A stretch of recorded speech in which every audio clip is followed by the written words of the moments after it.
Now, in other news, the second week of learning following the reopening of schools kicked off with the government maintaining its push for all learners to report back to school, including those who are expectant. This is after it emerged that over 90 girls in Kericho County became pregnant while schools were closed. Kericho County is ranked among the counties with the highest turnout of learners reporting back to school. This even as schools in Meru County recorded a low turnout since schools reopened on the 4th of January 2021. In Kericho County, over 91 schoolgirls are reported to have fallen pregnant. Speaking in Kimugu Primary School during his tour to assess the implementation of the COVID-19 safety protocols, Interior CS Dr. Fred Matiang'i affirmed the government's commitment to ensure all learners report back to school. There are about 91 girls who are expecting, and we have agreed the government policies that we get our children back to school, all of them, including those who are expecting. Pregnancy is not a disease, as our Minister for Education, Professor Magoa, says. So the county has done very well.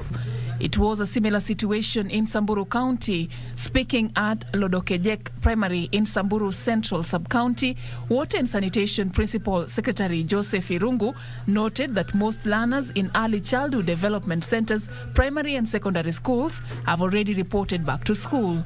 Meanwhile, a poor turnout has been recorded in Meru County, with private schools being worst hit.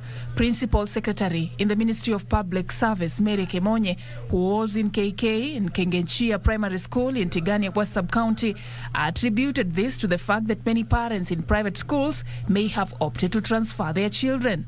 The private schools, we are at 81%. This is a case of concern for the private schools. But you know, private schools are under different management. When we've talked to the chairman of the private schools in Meru, he seems to think that these schools may have transferred most of their children. And Foreign Affairs Principal Secretary Ambassador Masharia Kamau, who was in Nakuru to tour schools across the county, has reiterated the need for the community, elected leaders and schools to collaborate in ensuring the implementation of the COVID-19 safety protocols.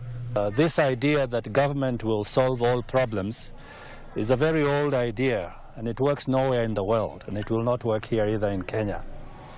People have to understand that education and health are basically the responsibilities of communities and people coming together.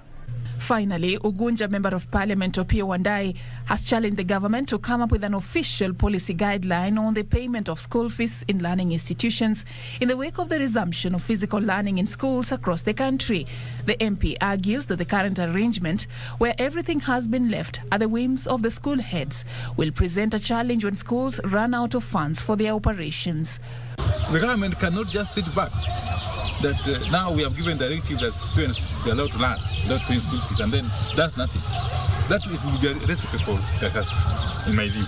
And very soon, we start seeing unrest beginning to develop in schools as a result of those schools not being able to provide the students and the people with the necessary facilities. For Channel One News, I'm Safin Aching Ouma.